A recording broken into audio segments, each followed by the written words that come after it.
Hello everyone, नमस्कार, very good evening.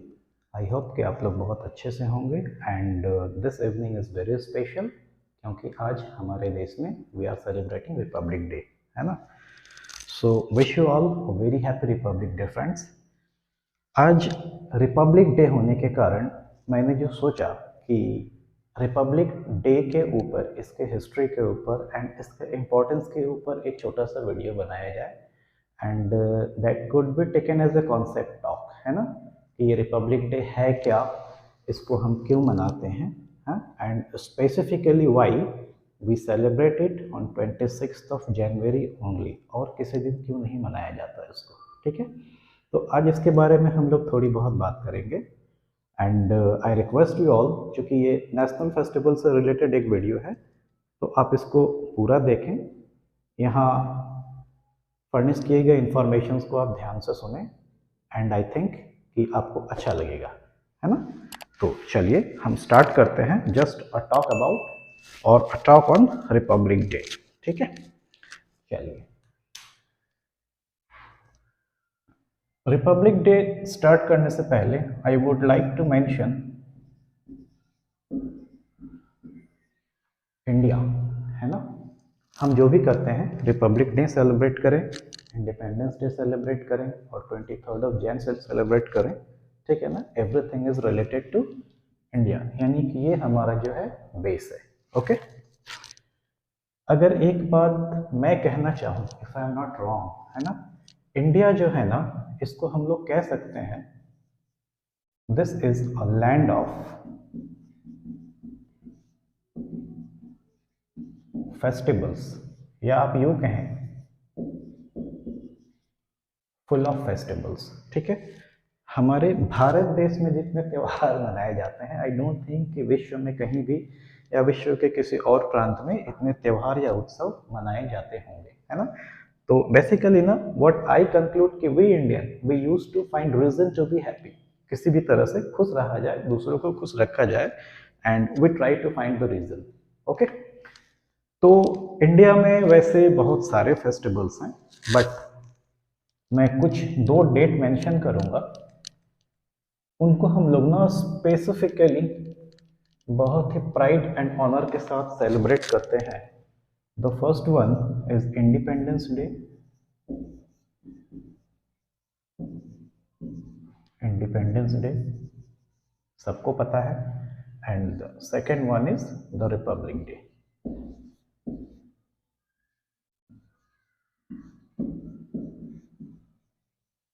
ठीक है, ये दो फेस्टिवल हम लोग, आप अगर कहें तो this two are our national festival, और भी बहुत सारे हैं, पर इन दोनों के सेलिब्रेशन में हमारे देश में माहौल ही कुछ अलग होता है ना। मुझे कहते वक्त भी बड़ा हर्ष हो रहा है कि we are the part of this two festivals. ठीक है, thank you.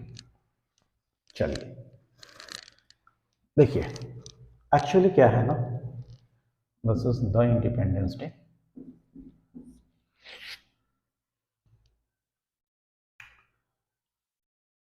Independence and republic, इन दोनों वर्ड को अगर आप ध्यान से सोचें तो एक चीजें आती है ना कि इंडिपेंडेंस, स्वाधीनता,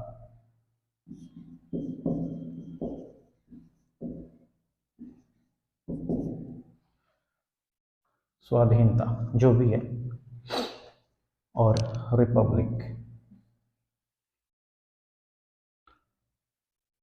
स्वाधीनता। रिपब्लिक का मतलब होता है कि एक ऐसा स्टेट जहां पे जो पावर होगा ना, power rests with the people, यानी कि उस देश की जनता के हाथ में सारे अधिकार और पावर यानी कि क्षमताएं होंगी, that is Republic, and independence में स्वाधीनता। सो जब हमारे पास ये दो चीजें हैं, इट मीन्स कि previously this two things were not with us, है ना, हमारे साथ ये दोनों चीजें पहले नहीं थी।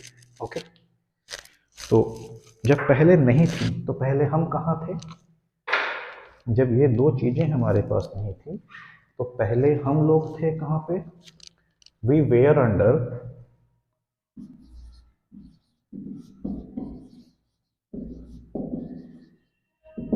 ब्रिटिश एडमिनिस्ट्रेशन, है ना। हम ब्रिटिश सत्ता के अधीन थे, यानी कि ब्रिटिशर्स हमारे ऊपर रूल या राज करते थे, आप ऐसा कह सकते हैं, एंड ऐसा हुआ था, है ना। सो ब्रिटिश पीरियड हमारे इंडिया में लगभग माना जाता है 200 साल। दे ruled over us for a very long period of 200 years, ठीक है।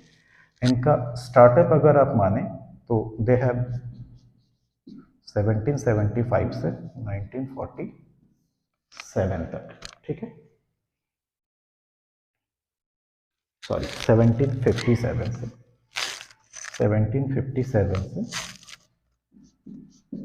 1947 तक। 1757 में ब्रिटिश रूल स्टैब्लिश हुआ था। पूरे भारत के ऊपर एट ए टाइम उन्होंने आधिपत्य नहीं बनाया था अपना, ठीक है। मैं आपको बताता हूँ ब्रिटिश रूल स्टार्ट से एंड तक की कहानी, and then we will come to the point republic day, है ना। ये रिपब्लिक डे क्या है और हम इसको क्यों सेलिब्रेट करते हैं, स्पेशली ऑन 26 जनवरी। क्यों ना इसको हम 25 जनवरी को सेलिब्रेट करते हैं या 30 जनवरी को सेलिब्रेट करते हैं, ठीक। इंडिया में British administration started first of all in West Bengal. पहले वेस्ट बंगाल नहीं था, पहले Bengal of Bengal was one of the presidency, the most important presidency of India, ठीक है। कुछ 4 प्रेसिडेंसीज रहे होंगे उस टाइम, तो Bengal was one of them and the most important, ठीक है। तो पहले क्या था, 1757 में ईस्ट इंडिया कंपनी का एक बंदा था, that is called Robert Clive, ठीक है। Robert Clive versus Siraj-ud-Daulah.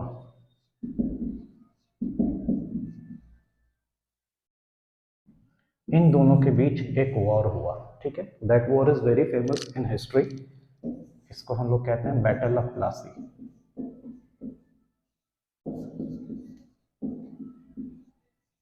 Battle of Plassey इन दोनों के बीच हुआ इन 1757, जहां पे ये नवाब सिराजुद्दौला हार गए थे, ठीक है ना। ही लॉस्ट द वॉर, ठीक है। इन्होंने युद्ध में पराजय मिला था, ठीक है इनको। तो जब ये युद्ध में पराजय मिला था ना, तो भाई ये नवाब सिराजुद्दौला थे कौन, तो he was the last nawab of Bengal.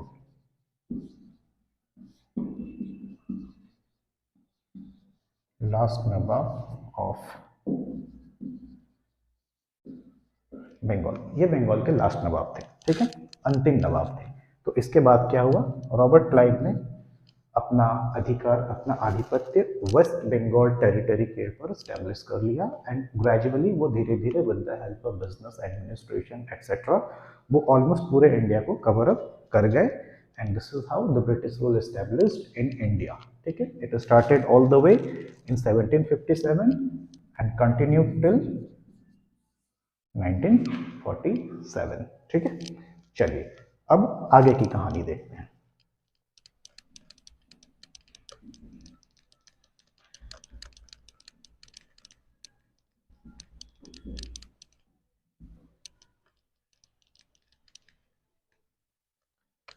Seventeen 1757 से 1947 के बीच एक इंपॉर्टेंट इवेंट हुआ था।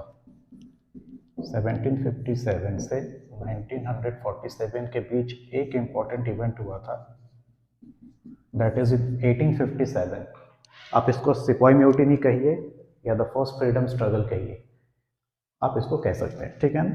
ये बहुत सारे नामों से प्रसिद्ध है। फर्स्ट फ्रीडम मूवमेंट,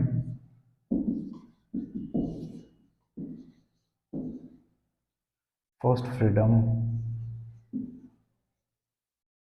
मूवमेंट और सिपाही म्यूटिनी, ठीक है। ऐसा इसको 1857 रिवॉल्ट के नाम से भी जाना जाता है, विद्रोह, ठीक है जी। तो लगभग आफ्टर 100 ईयर्स किसने स्टार्ट किया था, वीरांगना लक्ष्मीबाई ने, इन्होंने फर्स्ट स्टार्टअप कर दिया था कि सब और भैया वी नीड फ्रीडम, है ना, आप अपने टेरिटरी में या अपने देश को वापस चले जाएं, इस तरह से कुछ ऐसा अटेम्प्ट उन्होंने स्टार्ट किया था in 1857। But due to certain reason, historically सबको पता है कि ये रिवल्ट कहीं ना कहीं सप्रेस किया गया और ये एक तरह से अनसक्सेसफुल रहा, पर इसके इम्पैक्ट काफी हद तक इंडिपेंडेंस स्ट्रगल को स्टार्ट करने में काम आए। ठीक है, आफ्टर 1857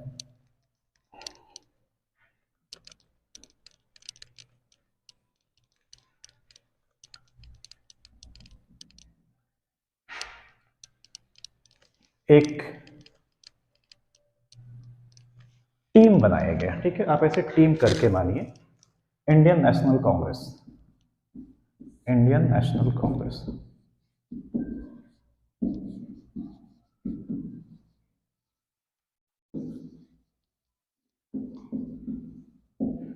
इंडियन नेशनल कांग्रेस आजकल कांग्रेस पार्टी के नाम से फेमस है, अलग अलग एम आज सभी पार्टीज के हैं।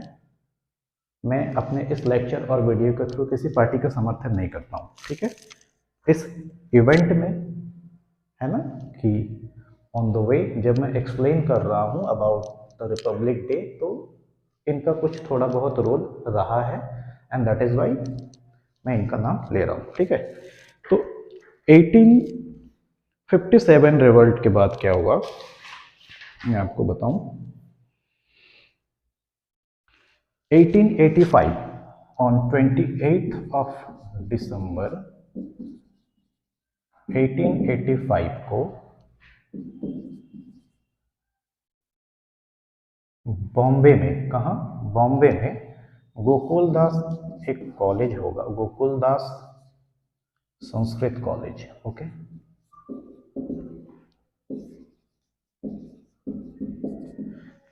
यहां पे इन प्रेजेंस ऑफ कौन, A O Hume, okay, and Umesh Chandra Banerjee. नाम से पता चल रहा है बंगाली थे, है ना, कैलकाटा के थे वो। इन दोनों को छोड़कर और भी लगभग 80 डेलीगेट्स थे, यानी कि 80 मेंबर्स, अप्रॉक्स फिगर है ये। ठीक है, लगभग 80 सदस्यों की उपस्थिति में एक पार्टी का निर्माण किया गया। That party is called as Indian National Congress. ठीक है, इंडियन नेशनल कांग्रेस कब बना, 28 दिसंबर 1885 बॉम्बे में इसका फर्स्ट एस्टेब्लिशमेंट हुआ। इनको जनरल सेक्रेटरी अपॉइंट किया गया, ए ओ ह्यूम साहब को जनरल सेक्रेटरी बनाया गया और इनको प्रेसिडेंट बनाया गया। ठीक है, ये कैलकाटा के थे उमेश चंद्र बैनर्जी साहब, इनको प्रेसिडेंट बनाया गया। ठीक है, British administration kept on ruling. ठीक है, क्राउन रूल हमारे भारत में चलते रहा। मीनवाइल 1885 में इंडियन नेशनल कांग्रेस प्रभाव में आ चुकी थी। ठीक है,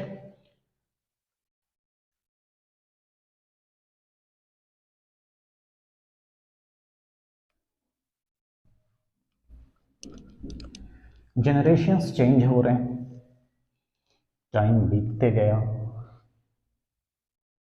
with the help of Indian National Congress कुछ ऐसे लोग इकट्ठा हुए। एक्चुअली कांग्रेस का मतलब होता है ना टू कम टुगेदर, इकट्ठा होना। ठीक है, तो with the help of Indian National Congress इनके अटेम्प्ट से कुछ ऐसे लोगों की कम्युनिटी बनी। ओके, कुछ ऐसे लोग एक साथ इकट्ठा हुए जिन्होंने, अब मैं कहाँ था, हम लोग कहाँ थे, सॉरी,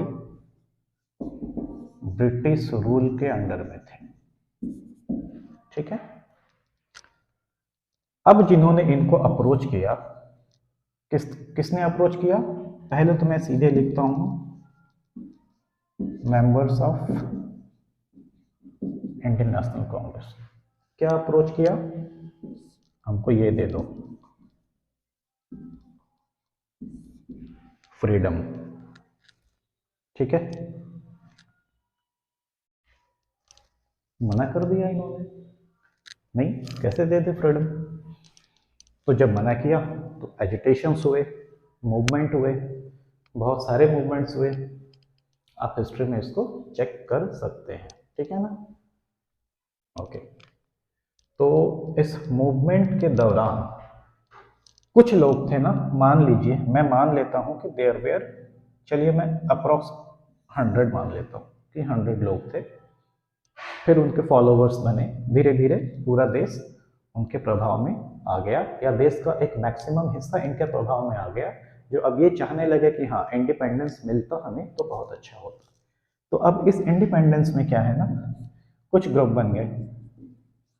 इंडिपेंडेंस में क्या था, कुछ ग्रुप बने, इंडिपेंडेंस चाहिए। अब इंडिपेंडेंस में क्या चाहिए भाई, किसी किसी ने कहा कि आप हमको डोमिनियन दे दीजिए, और किसी ने कहा कि हमको भाई डोमिनियन नहीं चाहिए, हमको सोवर्निटी चाहिए। ठीक है, डोमिनियन और सोवर्निटी क्या होता है, आई विल एक्सप्लेन। ठीक है, बस आप ध्यान से देखते रहें। तो उन दिनों जब ये बात काफ़ी तेजी पे था, इंडियन नेशनल मूवमेंट या फ्रीडम स्ट्रगल देश के हर प्रांत में किसी न किसी रूप में एक्टिव था, तो कुछ ऐसे लीडर्स हुए उस टाइम, जैसे Pandit Nehru ji, okay, and second and obviously the hero N S. Bose, Netaji Subhash Chandra Bose ji. ठीक है, उस टाइम में ना, ये मैं आपको बात बता रहा हूँ लगभग 1929 के एंड की बात बता रहा हूँ। ठीक है, इन दोनों में काफ़ी अच्छे संपर्क थे, दोनों का रिलेशन काफ़ी अच्छा था उस टाइम, और इन दोनों की मेंटालिटी और सोच विचार काफ़ी मिलते थे एक दूसरे से। ठीक है, और इन दोनों नेताओं का मानना था कि no, we don't want dominion, हमको डोमिनियन नहीं चाहिए, हमको पूरा पावर चाहिए। ठीक है, तो इन्होंने क्या बोला कि भाई हमको क्या चाहिए, सेल्फ रूल का गवर्नेंस चाहिए। ठीक है, हमको सेल्फ रूल का गवर्नेंस चाहिए, एंड इट मीन्स कि हमको क्या चाहिए, सोवर्निटी चाहिए, हमको आपसे डोमिनियन नहीं चाहिए। ठीक है, अब मैं जस्ट एक लाइन में डोमिनियन और सोवर्निटी एक्सप्लेन कर देता हूँ, सो दैट कि आगे का जो सीक्वेंस होगा ना आपको बेहतर समझ में आएगा। ठीक है, फिर मैं इस 1929 के स्टोरी को आगे बढ़ाता हूँ। ठीक है, पहले मैं डोमिनियन और सोवर्निटी एक्सप्लेन कर दूँ। देखिए, डोमिनियन और एक हैंड पे आता है सोवर्निटी।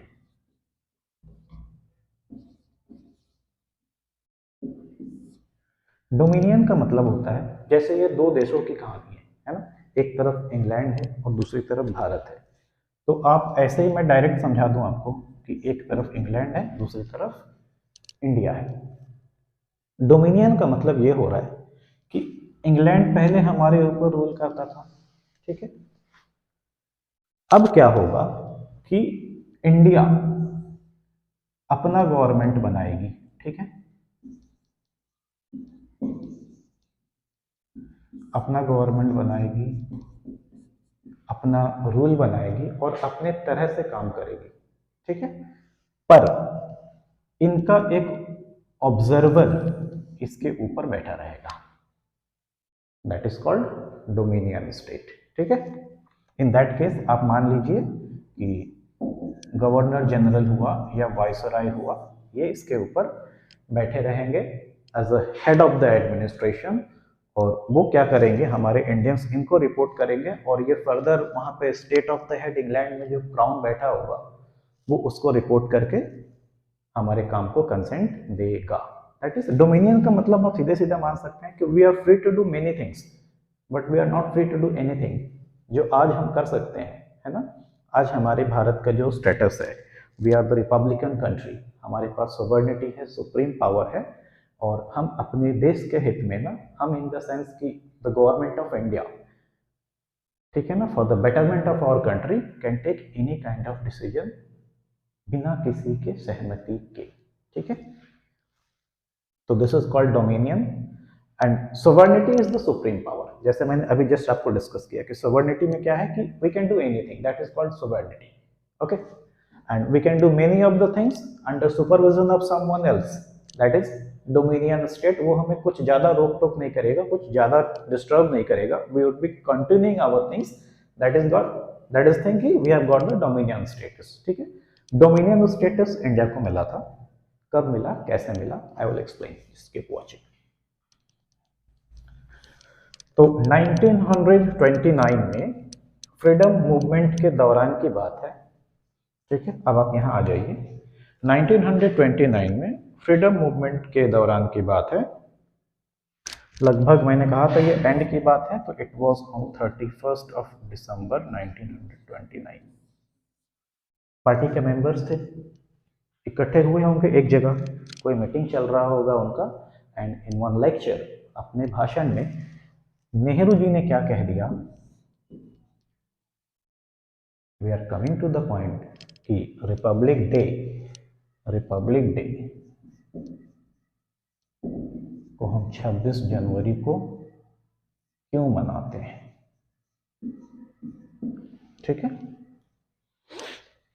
इन्होंने क्या कहा 31 दिसंबर 1929 की रात को मीटिंग में कि हम ब्रिटिश एडमिनिस्ट्रेशन से 26 जनवरी 1930 तक फ्रीडम ले लेंगे। ठीक है ना, उन्होंने उस रात डिक्लेयर कर दिया कि on the date of 26 of January 1930 we would achieve our freedom from the British administration, ऐसा उन्होंने इस मीटिंग में कहा था। ठीक है, माइंड द डेट, कब कहा था उन्होंने कि 26 जनवरी 1930 को हम फ्रीडम ले लेंगे, 1929 31 दिसंबर को उन्होंने कहा था। ठीक है, freedom movement kept continued, history आपके सामने है, आप खोल के देख सकते हैं। तो सिंस देन, तब से, मतलब इस डेट से, तब से लेके यहां से लेके 1947 तक, those were the freedom fighters. ठीक है, जो इंडियन नेशनल मूवमेंट में या इंडिया के फ्रीडम स्ट्रगल में शामिल थे, they used to celebrate independence day.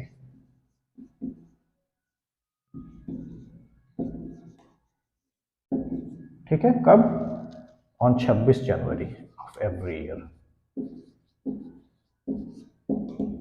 ठीक है, हर साल 26 जनवरी को वो इंडिपेंडेंस डे सेलिब्रेट करने लगे, but unfortunately we couldn't achieve the freedom on the set date. है ना, जो डेट डिक्लेयर किया गया था उस डेट पर किसी पॉलिटिकल रीजन के वजह से या कुछ मिसअंडरस्टैंडिंग या मिसमैच की वजह से, there could be number of reasons, हमको फ्रीडम प्राप्त नहीं हो पाया था। But they in the sense the freedom strugglers, ठीक है, वो इस दिन स्वाधीनता दिवस मनाते थे। ठीक है ना, so in order to keep the value of this day, इस दिन के वैल्यू को इंटैक्ट रखने के लिए, because this was the very first date जहां हमने अपने देश के साथ फ्रीडम वर्ड को जोड़ा था कि इस दिन हम आजाद हो जाएंगे, तो इस दिन को वैल्यू बनता है ना। तो इस दिन के वैल्यू को ऑब्जर्व करने के लिए, इस दिन के वैल्यू को मेंटेन करने के लिए हम लोग क्या करते हैं, 26 जनवरी को 1950 में जब कॉन्स्टिट्यूशन हमारे देश में लागू हुआ, तब से हम लोग 26 जनवरी को रिपब्लिक डे सेलिब्रेट करते हैं। ठीक है, कॉन्स्टिट्यूशन 26 जनवरी 1950 के पहले बन चुका था। We are coming to the point constitution, फिर आपको पता लगेगा, पर आप यहां से कनेक्ट कर लीजिए कि 31 दिसंबर 1929 को इंडियन नेशनल कांग्रेस के जो कार्यकर्ता थे, जो फ्रीडम फाइटर्स थे, उन्होंने अपने मूवमेंट में या अपने मीटिंग में ऐसा कहा पंडित नेहरू के द्वारा कि हमको 26 जनवरी 1930 तक ब्रिटिश एडमिनिस्ट्रेशन से आज़ादी मिल जाएगी या हम आज़ादी प्राप्त कर लेंगे। ठीक है, और उसी दिन उस रात को मीटिंग में भारत का झंडा लहराया गया। ठीक है, किसी कारण से स्वाधीनता नहीं मिली, पर इस दिन के वैल्यू को ऑब्जर्व करने के लिए, यह दिन हम भूल ना पाए, उसके लिए हम लोग 26 जनवरी का डेट रखा गया कॉन्स्टिट्यूशन डे के हिसाब से। ठीक है, चलिए आगे बढ़ते हैं।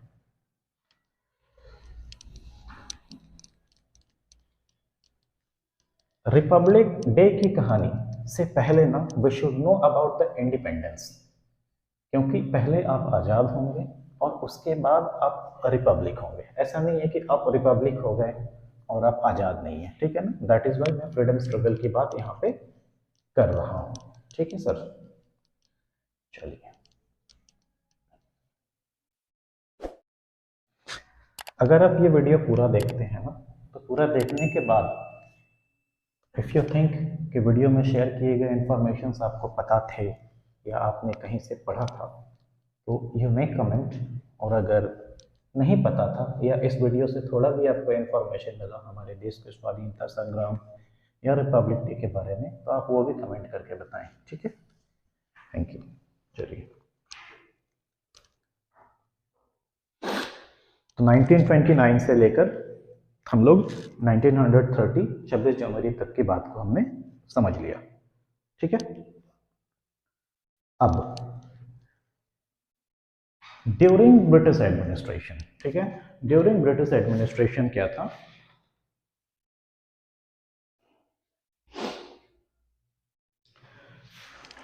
ड्यूरिंग ब्रिटिश एडमिनिस्ट्रेशन हमारे भारत में दो एक्ट लगाए गए थे। ठीक है, Indian independence act 1947 and government of India act 1935। आप इस बात को याद रखिए, इंडियन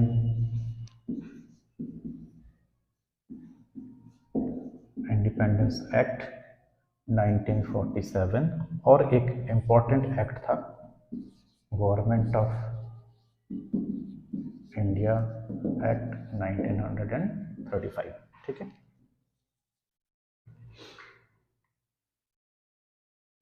कॉन्स्टिट्यूशन के पहले, before our constitution came into effect, ठीक है, कॉन्स्टिट्यूशन के लागू होने से पहले पहले हमारा देश क्या था? इन दो अधिनियमों के तहत प्रशासित होता था, यानी कि इन दो नियमों के अधीन चलता था। ठीक है, उनको चलाया जाता था। ओके, तो इंडियन इंडिपेंडेंस एक्ट में 1947 में जो एक्ट बना, अकॉर्डिंग टू दैट एक्ट, ठीक है, हम लोग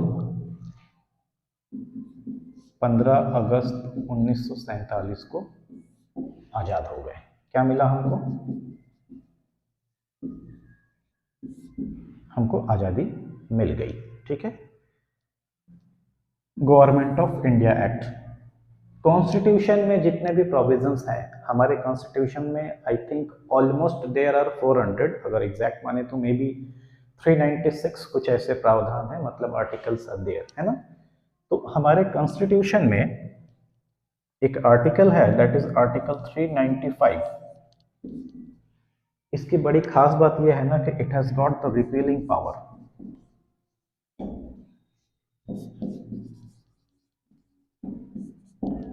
जब ये एक्ट बना था, इंडियन इंडिपेंडेंस एक्ट 1947 में एक्ट बना था, उसके पहले एक काम किया गया था।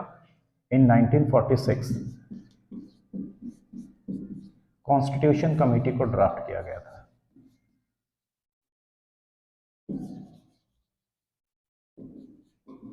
कॉन्स्टिट्यूशन कमेटी को फॉर्म किया गया था। ठीक है, तो यहाँ पे कहा गया था कि जब आपका कॉन्स्टिट्यूशन बन जाएगा तो आप अपने कॉन्स्टिट्यूशन के पावर को यूज करते हुए जो भी रूल्स और एक्ट इफेक्ट में है, आप उसको रिजेक्ट या सेलेक्ट कर सकते हैं। ठीक है, ये पावर इनको दिया गया था ड्राफ्टिंग कमेटी के मेंबर्स को, after framing of the constitution, मतलब before the constitution is prepared, constitution के बनने के पहले ही ये पावर इनके पास आ गया था। ठीक है, तो 1946 में जब ये एक्ट बना, हमारा कॉन्स्टिट्यूशन बनना चालू हुआ। ठीक है ना, और 46 में बनने के बाद हमारा कॉन्स्टिट्यूशन ऑलमोस्ट 3 साल का टाइम लगा इसमें। अगर एग्जैक्ट माना जाए तो I think it was 2 years 11 months and 17 days, 2 years 11 month and 70 days, कुछ ऐसा टाइम लगा था। ठीक है, तो according to article 395 of our Indian constitution, जिस दिन हमारा संविधान लागू हुआ उस दिन ये दोनों एक्ट जो हैं खारिज कर दिए गए, रिजेक्टेड। ठीक है, खारिज करने का कुछ खास वजह भी है, some special reason is there, मैं आपको बताता हूँ।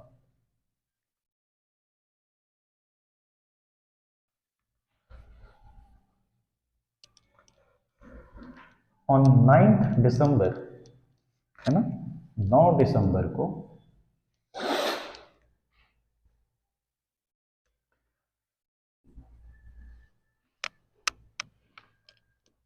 कॉन्स्टिट्यूशन हॉल में, 9 दिसंबर को कॉन्स्टिट्यूशन हॉल में कुछ लोग मिले। ठीक है, बहुत सिंपल मैं आपको बता रहा हूँ, एक कहानी के जैसे। ठीक है, 9 दिसंबर 1946 को कुछ लोग कहाँ मिले? कॉन्स्टिट्यूएंट असेंबली में।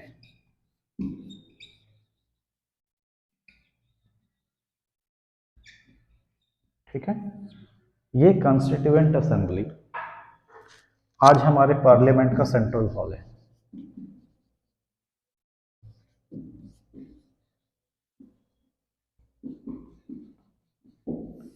ठीक है, आज के डेट में हमारे पार्लियामेंट का ये सेंट्रल हॉल है, जो पहले कॉन्स्टिट्यूशन असेंबली था।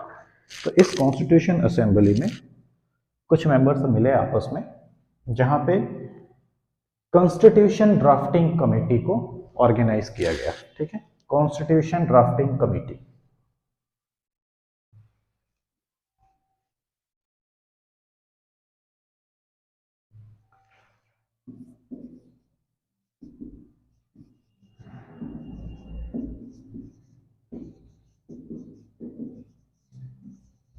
कॉन्स्टिट्यूशन ड्राफ्टिंग कमेटी को ऑर्गेनाइज किया गया, जिनके chairman, sorry,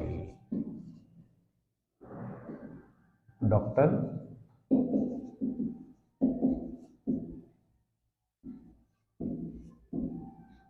B R Ambedkar साहब को बनाया गया। ठीक है, he was one of the meritorious person, काफ़ी टैलेंटेड थे और उनके नॉलेज के बेस पर ही उनको ड्राफ्टिंग कमेटी का चेयरमैन बनाया गया। ठीक है,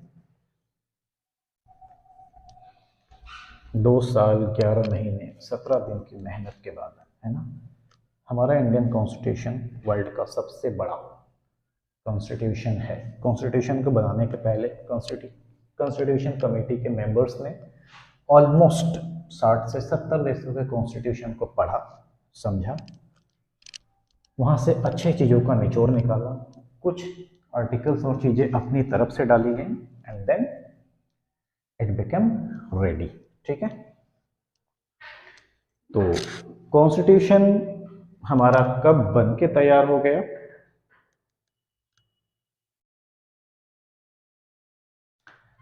after an effort of almost 3 years, हमारा कॉन्स्टिट्यूशन 26 नवंबर 1949 को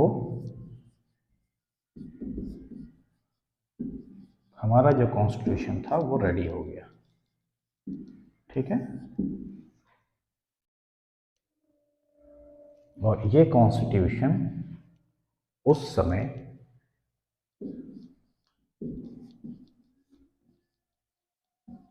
डॉक्टर राजेंद्र प्रसाद को हैंडओवर किया गया बाय द ड्राफ्टिंग कमेटी। ठीक है, कब?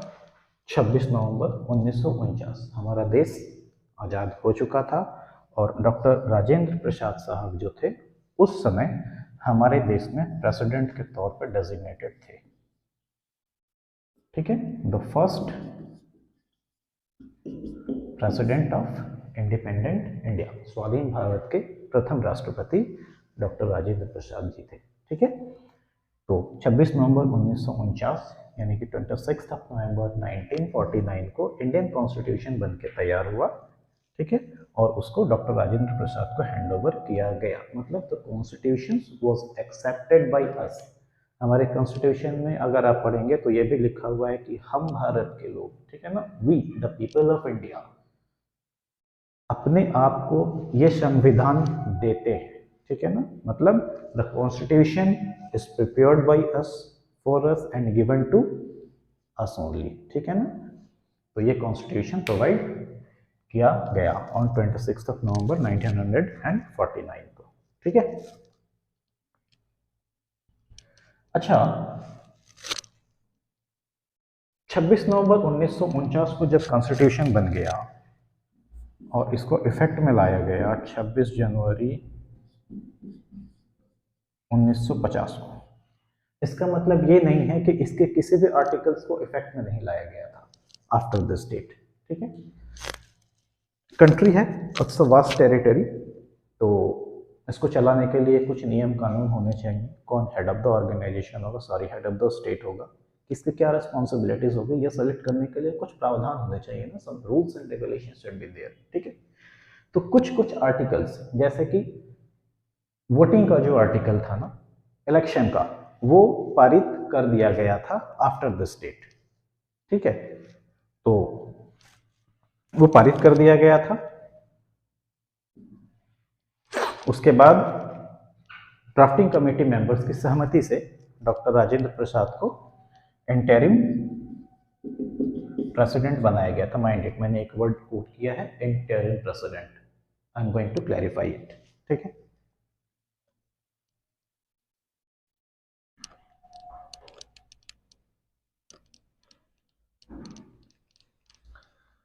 अब घटनाएं कुछ इस तरह से होंगी।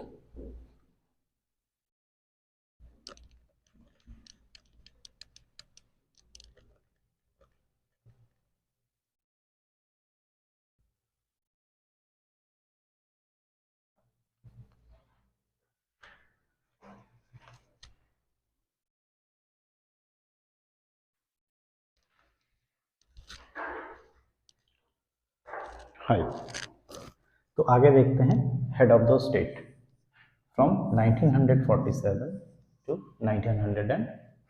हेड ऑफ द स्टेट, यहाँ स्टेट का मतलब किसी राज्य से नहीं, head of the state in the sense India, ठीक है, पूरे नेशन और पूरे कंट्री से है, ठीक है।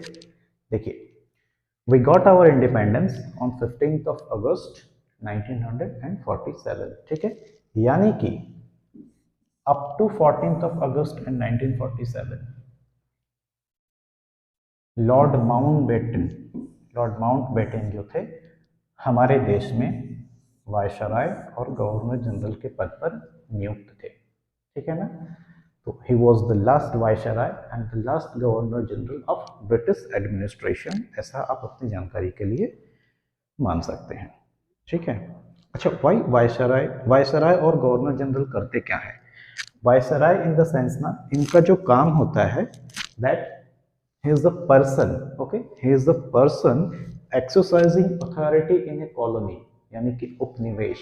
पहले भारत जो था वो इंग्लैंड का उपनिवेश था, ठीक है, यानी कि वो यहाँ पूरा पूरा आके नहीं रहते थे, but they were are ruling India from Britain itself, और उनके कुछ रिप्रेजेंटेटिव जो थे वो भारत में थे और यहाँ के एडमिनिस्ट्रेशन को वहाँ रिपोर्ट करते थे, ठीक है। तो ये था वायसराय का काम, जो उनके बिहाफ से उनके पावर को यहाँ एक्सरसाइज करता था, ठीक है।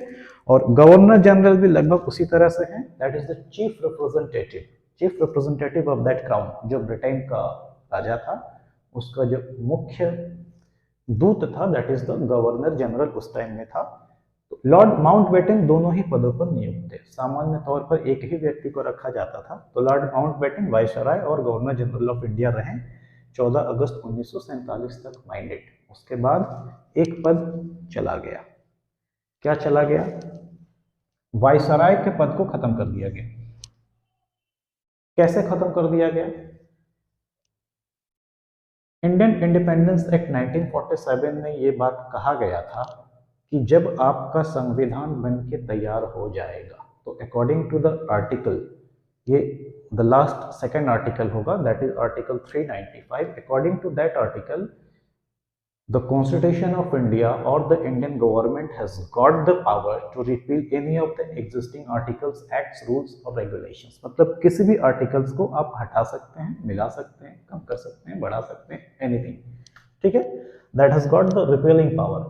तो चूंकि भारत को स्वाधीनता मिल गई थी, ठीक है, तो क्या हुआ कि वायसराय का पद वहां से हटा दिया गया, मतलब अब वायसराय नहीं रहे, यानी कि अब वो अपना रूल और अपना पावर एक्सरसाइज नहीं करेंगे, ठीक है ना।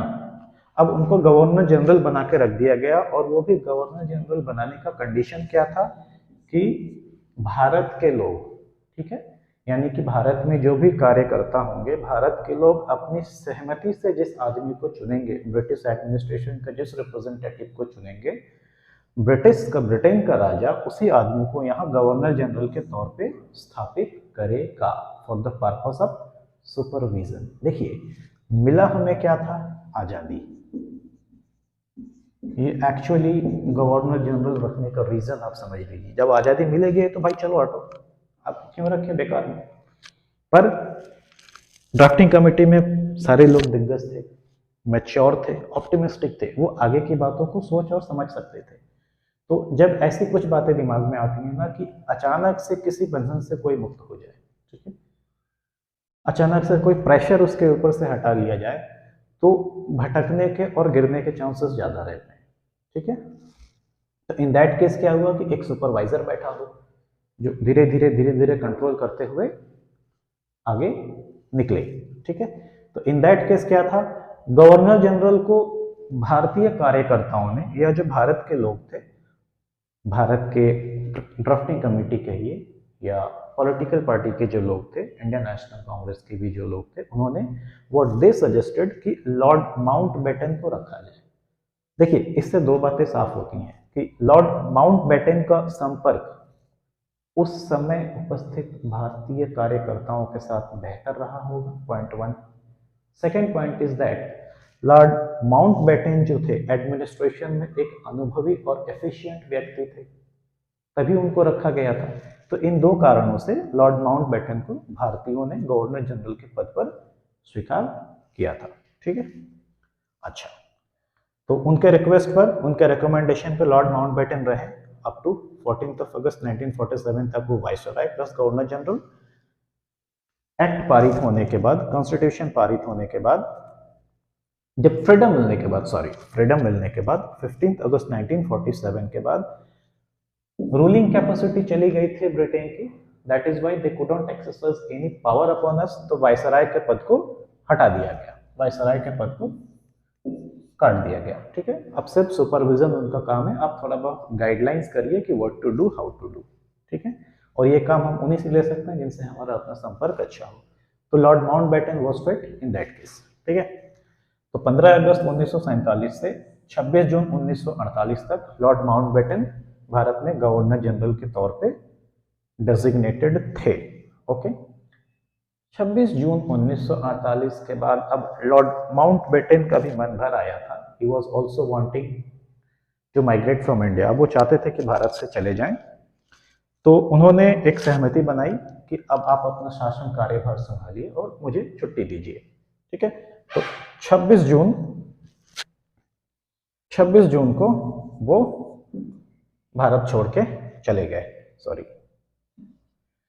और 26 जून से लेकर 25 जनवरी 1950 तक सी राजगोपालाचारी, चक्रवर्ती राजगोपालाचारी को भारत का गवर्नर जनरल बनाया गया, ठीक है। किसने बनाया? भारतीय सहकर्ताओं ने, भारतीय कार्यकर्ताओं ने ही बनाया, जिन्होंने फ्रीडम अचीव किया था, या जो ड्राफ्टिंग कमेटी के मेंबर्स रहे, आप ऐसा मान सकते हैं, ठीक है ना। अच्छा, तो 25 जनवरी तक उनको बनाया गया। उसके बाद 26 जनवरी 1950 को जब हमारा कॉन्स्टिट्यूशन इफेक्ट में आया, तो कॉन्स्टिट्यूशन ने क्या किया, डॉक्टर राजेंद्र प्रसाद को, कॉन्स्टिट्यूशन जब आ गया तो गवर्नर जनरल के पद को भी रिमूव कर दिया गया, ठीक है। और फिर एक नया पद बनाया गया, that is president of India. और प्रेसिडेंट ऑफ इंडिया के रूप में डॉक्टर राजेंद्र प्रसाद को एक्सेप्ट किया गया या डेजिग्नेट किया गया, ठीक है। तो आप ऐसा कह सकते हैं कि डॉक्टर राजेंद्र प्रसाद जो थे was the first president of independent India, and C Rajagopalachari from 26 June 1948 to 25 January 1950 independent India के फर्स्ट गवर्नर जनरल थे, ठीक है। 1957 में जब इनको प्रेसिडेंट का पद दिया गया ना, तो दैट प्रेसिडेंट का पद वाज इंटरिम, मतलब अंतरिम था, किसी भी वक्त कैंसिल किया जा सकता था। पर डॉक्टर राजेंद्र प्रसाद काफी दिग्गज और निपुण व्यक्ति थे, ऐसी परिस्थिति नहीं आई कि उनको उनके पद से हटाना पड़े। ठीक है,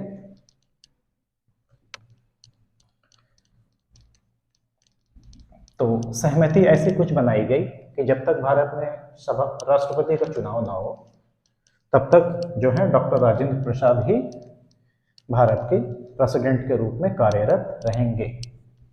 ऐसी एक सहमति मेंबर्स के द्वारा बनाई गई। ठीक है, तो आप देखिए, it's a very good thing.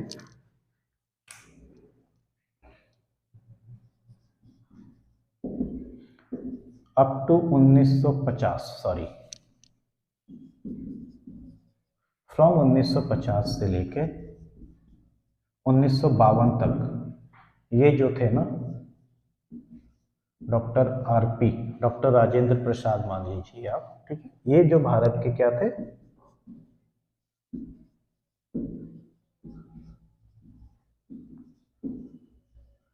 Interim president थे। भारत में प्रेसिडेंट का पहला चुनाव हुआ 1952 में। ओके, डॉक्टर राजेंद्र प्रसाद शर्मा को ही इलेक्ट किया गया। इलेक्टेड कब के लिए, आप सभी जानते हैं, चुनाव होता है तो 5 साल के लिए इलेक्ट होते हैं, तो यानी कि 52 से लेकर 57 तक ये भारत के राष्ट्रपति बने, the first elected president of India. फिर आप माने तो 57 से और 5 साल जोड़ लीजिए, दैट इज अप टू 1962, इनको वापस से इलेक्ट किया गया। मतलब द फर्स्ट प्राइम मिनिस्टर जो पहले 2 साल के लिए इंटरिम रहे और अगले 10 साल के लिए निर्वाचित रहे, ठीक है ना, तो he acted for a long run of 12 years as the president of India. ठीक है जी,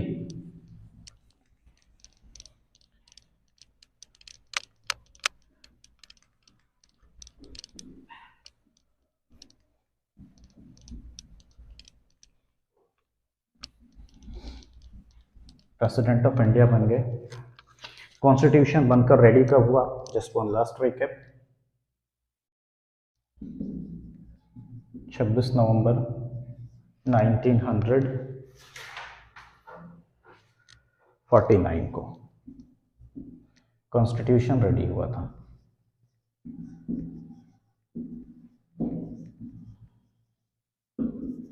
ठीक है, इसीलिए फॉर दिस रीजन ओनली 26 नवंबर को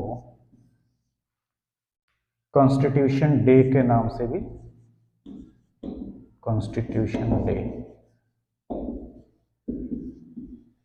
के नाम से सेलिब्रेट किया जाता है। ठीक है, अच्छा, in order to keep the value of that very first declaration of Pandit Nehru कि 26 जनवरी 1930 तक हम ब्रिटिश एडमिनिस्ट्रेशन से अपनी आज़ादी प्राप्त कर लेंगे, है ना। कब कर लेंगे, 26 जनवरी 1930 को फ्रीडम ले लेंगे। किसी कारण से नहीं हो पाया होगा, तो ये चूंकि फर्स्ट डिक्लेयर्ड वर्ड था, इसकी वैल्यू को ऑब्जर्व करने के लिए इस दिन बने हुए कॉन्स्टिट्यूशन को हमने थोड़ा सा लेट करके 26 जनवरी 1950 को इफेक्ट में लाया। ठीक है, तो this is the reason why we celebrate republic day on 26th of January every year. ठीक है, रिपब्लिक के बारे में अगर मैं थोड़ा सा आपको बता दूं,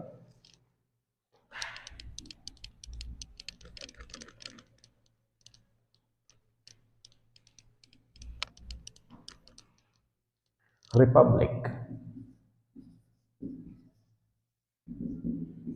ये जो वर्ड है ना, it is taken from one Latin word जिसका नाम है, सॉरी, जो है रेस पब्लिका। ये एक लैटिन वर्ड है, that is res publica. Res publica का मतलब होता है ना कि the power of administration, the power of administration कहिए या सिर्फ पावर कहिए, as you wish, the power rests किसके साथ? विद द पीपल, यानी देश की जनता के साथ पावर होगा। ठीक है, यानी कि जो कार्यभार संभालेंगे, जो नेता होंगे, मंत्री होंगे, लीडर होंगे, all of them will be elected by the citizen of India. ठीक है, that is why we are republic country. आप नोट करके देखिए कि हम एमएलए एमपी से लेकर प्राइम मिनिस्टर तक खुद चुनते हैं, है ना? तो they are our representative, we have elected them and that is why we are republic. ठीक है जी।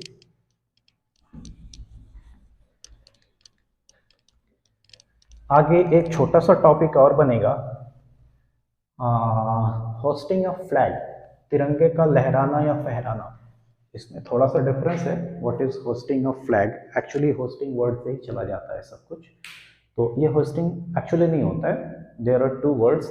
We host our flag on 15th of August every year to celebrate Independence Day, and the flag is unfurled, ठीक है, on 26th of January every year. And what is the difference between this hosting and unfurling? We will see in the next video. Okay, thank you for watching. Bye bye. Jai Hind.